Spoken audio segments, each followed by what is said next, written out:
TV Patrol. One TV Patrol. One TV Patrol. One TV Patrol.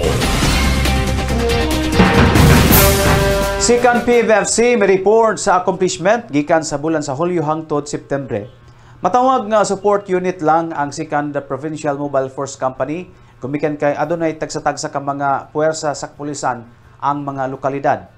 Apan wala limitahi ang ilang puwersa aron abagan ang mga local PNP sa dugang police visibility, pagsumpo sa kriminalidad o mga kontrabando o pagpangita sa mga wanted person sulod sa ilang area of responsibility. Ang ikaduhang distrito o sa ikaduhang distrito sa Misamis Occidental. Sa ulahing press conference, gipresentar sa second PMFC ang ilang mga accomplishment gikan sa bulan sa Hulyo hangtod September. 552 ang nahimong checkpoints o 457 mobile patrols. 310 police visibility operations o 288 information drives.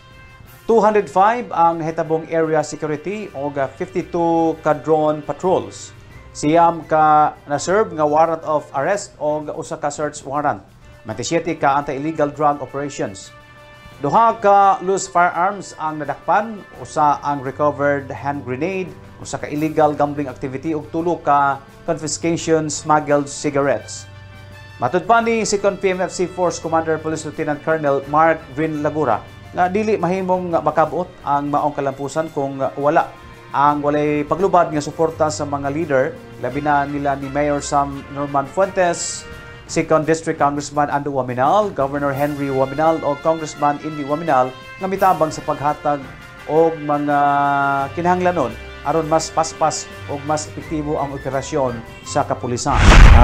Kinahanglan na magka-augmenta sila diri sa Second District, nag-augmenta sa Tangub City Police Station na atay 8 ka personnel nga gi-augment dira nga organic from PMFC. Barag detailed detached service sila dito. Nag-perform sila as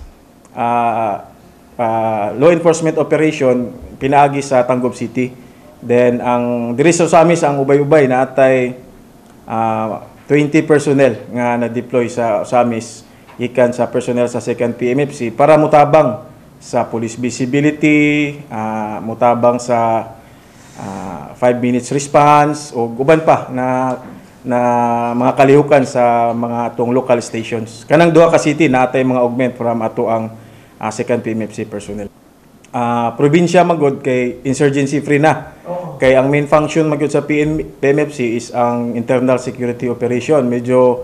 Medyo nagaan na itong trabaho ana kay ang ato ang gina-focus na lang karon is sustainment nga dili na ta masudlan sa mga inana ang mga kalihukan. So gina-monitor gihapon nato ang mga baryo nato sa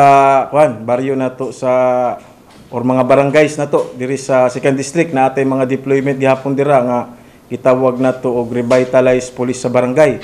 So every barangay na ay police sa PMFC na ga-monitor kung naabay mga kalihukan dira nga gikan sa mga leftists. So mo na to sustainment na ta karon kay wala na armed conflict diri sa kuan, wala na armed struggle, na dismantle na ang katong mga katong guerrilla fronts sa una tong 2024 na declare na ni insurgency free. Karon nagpasalamat gid mi sa suporta sa tuang government sa Misamis Occidental, provincial government ug ang LGU sa Osamis, ang Tangub, labi na sa ato ang sa atong duha ka congressman diri sa Misamis Occidental, no, si Kong Indy ug si Kong Ando, na grabe ang suporta nila sa Second PMFC. Although nay mga struggles sa mahuli na katong personnel na mo nga dili kayo ma-compliment. One TV Patrol.